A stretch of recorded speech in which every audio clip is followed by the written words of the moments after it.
ICE is more powerful than it's ever been. They are great patriots, the Border Patrol and ICE. We've seen a load of videos coming out of the US of immigration agents masked up, using tear gas, smashing car windows, and of course the deadly shootings of US citizens. This administration is going to send a message: immigrants are the enemy and that maximum aggression is to be rewarded. This is effectively the officers of ICE immigration agents in this city. This is what they'll do to me. They'll shoot a woman in the face. But what is ICE? How has it changed? And why did Trump give it so much power? Without question, it has deeply affected America. I'm Olive Enokido-Lineham, and this is Sky News Explains.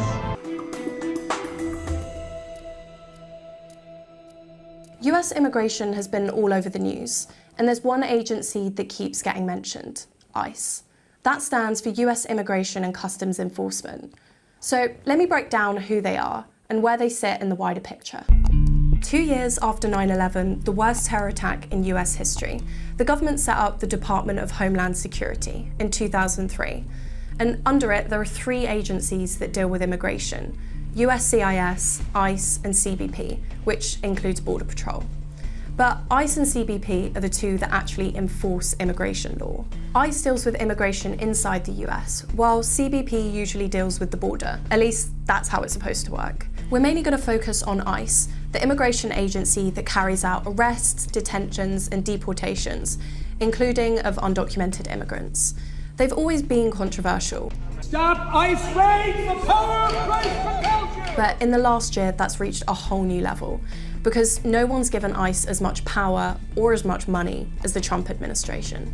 I'm Mark Stone, and I'm Sky's US correspondent. I think alongside the economy, immigration was the key, a key campaign focus for the Trump administration. And I think the reason for that is simply that under Biden, the southern border was objectively chaos. But it wasn't until a few months into his administration that we really started to see the details of the plan. We are looking to set a goal of a minimum of 3,000 arrests for ICE every day. And then the money started flowing.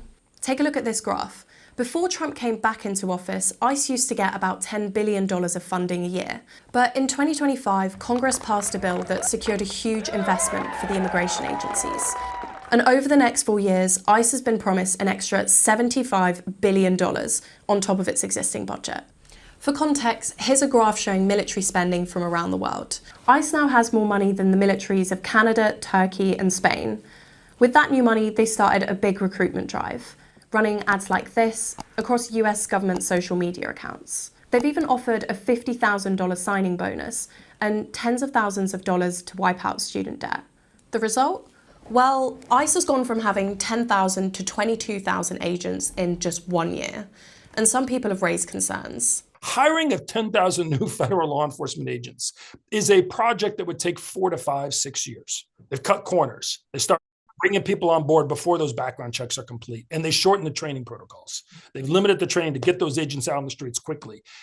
I don't think they fully appreciated how dangerous a situation that is, how not just for the public, but for the agents themselves. So they've got more money and more agents. But what does Trump's version of ICE look like in US towns and cities?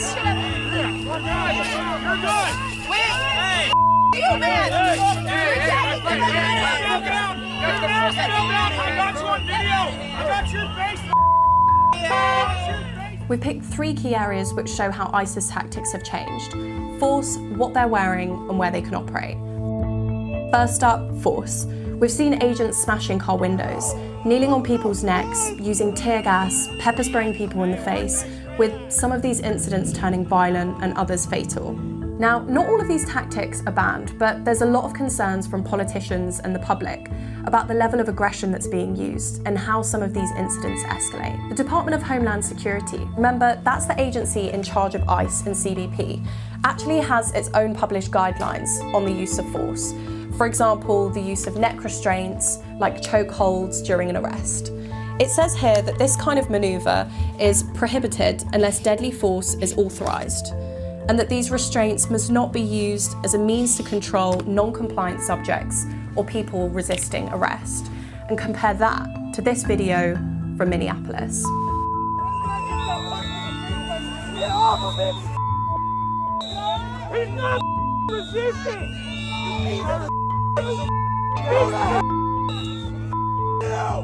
If we stop it here, you can see an ICE officer kneeling on a man's neck during an arrest.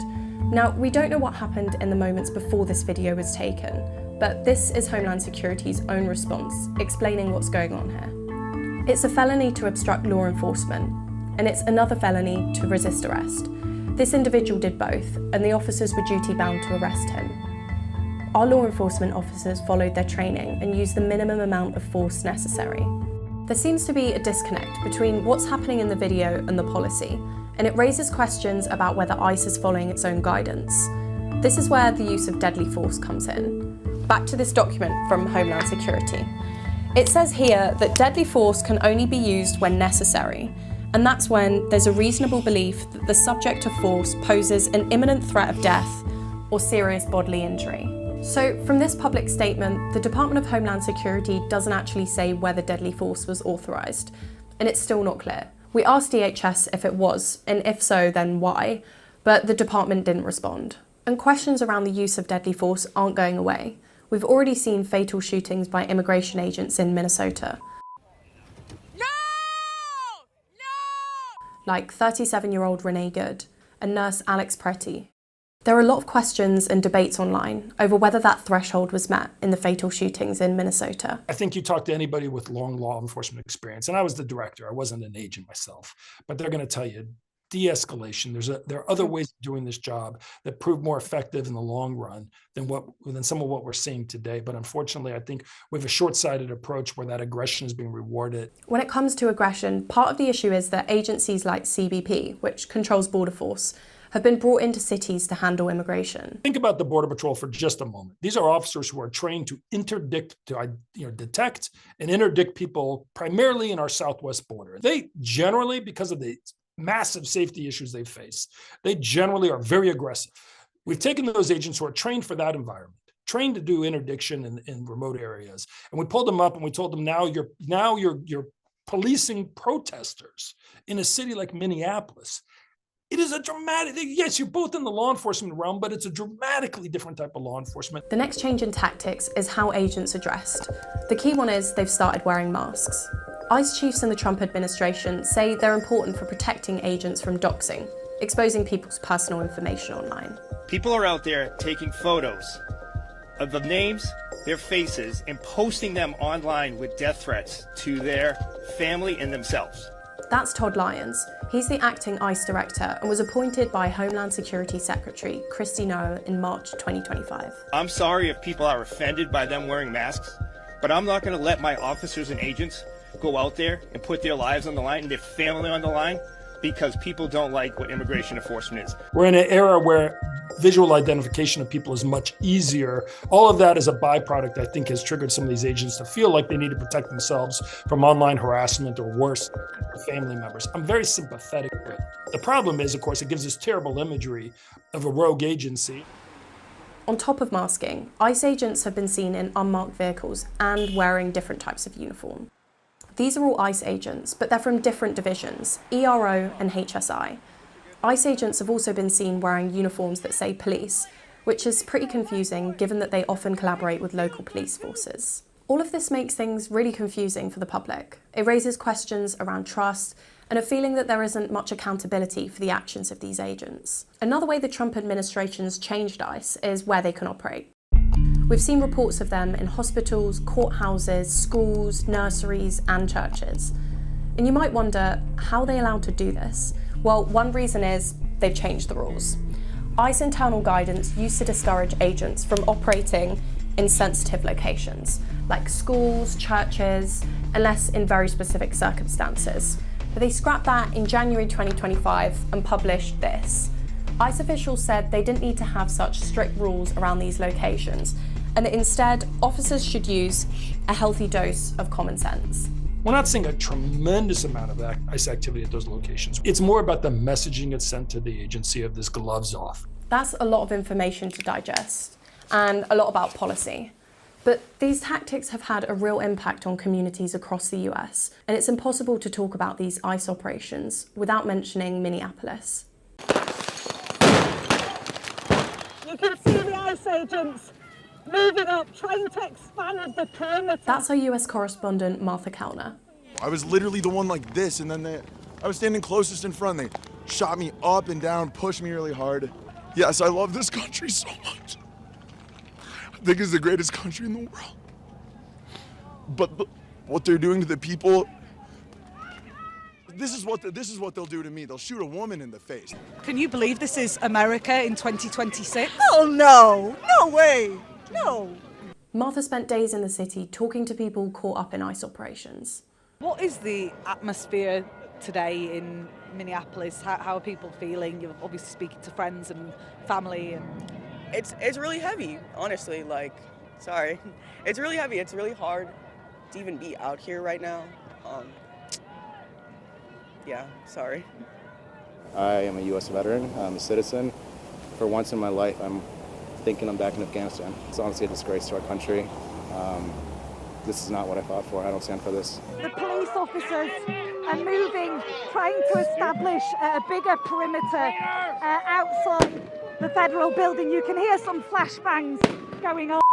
There's tear gas too, and people panicking, trying to get away from the tear gas.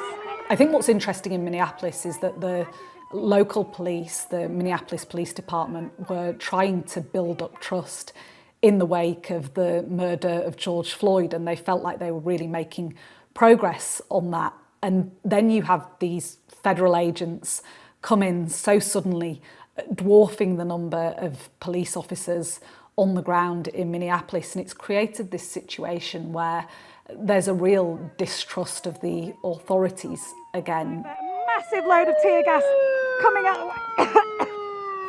I think the only way that the people of Minneapolis feel like that climate of fear and suspicion will end is if ICE are gone entirely. Activists and others around the country aren't just protesting about the aggression from immigration agents, but who they're targeting. The Trump administration says it's targeting the worst of the worst, criminal aliens. They're apprehending murderers and drug dealers and a lot of bad people.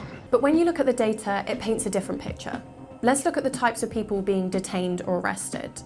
In a 1-month period last year, only 27% of people detained by ICE had a criminal record, and only 5% of them had violent crime convictions, like robbery and kidnap. Everybody agrees, let's get the criminals out of the country. But there's a lot more divide about these people who've been here 10, 15 years, who've really integrated into our society, right? They've had children, they've married US citizens, they go to our churches, their kids go to our schools, they work in our community. The Trump administration says it's deported 662,000 people in 2025. That is only 4% more than the year before. But it doesn't include the 2 million more immigrants, which the government says left by choice.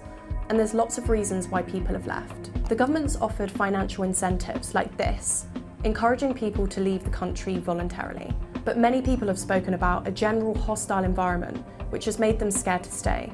The policies we've seen being used by ICE has been in part intentional. It's to scare the hell out of people and prevent them from wanting to come to the southern border. He said he'd get immigration down to zero. I mean, Trump likes to exaggerate, as we know. But you know what? He kind of has. There's a famous crossing called Eagle Pass, where there's a bridge over the Rio Grande River. It was always a point where many thousands of people would try and cross. You look at images of that then, and you look at images of that same place now, and it's a different place that no one is trying to cross. Minority groups across the US have been affected by ICE operations, but in particular the Latino community and also East and Southeast Asian communities. Lots of the people deported by ICE come from North, Central and South American countries, like Mexico, Honduras and Guatemala. When Mexico or Colombia or whatever other country it might be around the world either was not doing enough to stop migrants from coming into the United States or was unwilling to accept them back when they were caught, then he would just threaten massive tariffs on that country. That clearly is something Biden did not do, and it worked. But before they're removed from the US, they're often held in detention facilities across the country. At the moment, there's around 216 facilities, but remember all that money Trump's given ICE? A lot of it's going to be spent on expanding these centres. Immigration is still a top priority for the Trump administration, but there's been a shift. Maybe we can use a little bit of a softer touch, but you still have to be tough. Trump ended ICE operations in Minnesota after he brought in his border czar Tom Homan to replace the more MAGA-minded officials who were overseeing that operation before. I have proposed, and President Trump has concurred, that this surge operation conclude. Well, I think it has become clear that there is a bit of a power struggle going on underneath Trump. Kristi Noem ran into a lot of difficulty over the Minnesota shootings, the death of Renee Good and also of Alex Pretty. But I think there is an acceptance in the White House that things have not quite gone to plan of late, that there are people within the administration who are uneasy, but much more importantly, polling shows that the way ICE has been acting across the country is not popular, even among Republicans. And so they need to reset things, they need to reframe things, they need to rein in ICE a little bit. Could there be another reason why this is happening? In November, there's the midterm elections, where the House of Representatives are elected, and also some of the Senate. It's also a key indicator that shows what people think about the presidency. Minnesota was a turning point. I think as we get closer to the midterms, the administration is not going to want to see more pictures, more images, more deaths of the type that we saw in Minneapolis, because they know it doesn't play well. And so I do think over the months ahead, between now and the midterms in November, we will see ICE acting in a little less of in a way that is a little less aggressive. But who knows? With Trump, we may be wrong. But away from the White House, this whole immigration operation has reignited the anti-ICE movement and the debates around what role the agency should play in society. It sparks huge conversation, and everyone seems to have an opinion on ICE, from celebrities. If you believe in the power of the law and that no one stands above it, if you stand against heavily armed, masked federal troops invading an American city. Sports and politics. In local communities, we've seen apps that track ICE agents' movements and campaigns from politicians. So how's this changing the way that Americans view immigration enforcement? Donald Trump's immigration policy was a huge vote winner for him in the 2024 presidential election, but he is losing support and losing it fast over the way that policy is being enacted on the streets of America. People don't want to see their neighbours being plucked from bus stops. They certainly don't want to see children being separated from their families. It has deeply affected America, certainly in democratic cities across the country. They see what's happening as being deeply un-American. And I think even among those right-of-centre people who are very concerned about immigration levels and have been for many years, even they are uneasy about the methods that ICE has been using of late, which I think explains why we're perhaps seeing a bit of a correction going on by the Trump administration. The Trump administration has continuously defended its immigration policy and its ICE operations. I put our findings to Homeland Security, including comments from the former ICE official John Samweg around some of the agency's tactics and accusations of aggression. We asked them if they wanted to respond, but we didn't hear back. The way ICE looks, the way it operates, and how much power it wields has changed. This version's a completely different beast. Although we might be seeing a slowdown in ICE operations, there are still so many questions about accountability, trust, and where ICE goes from here.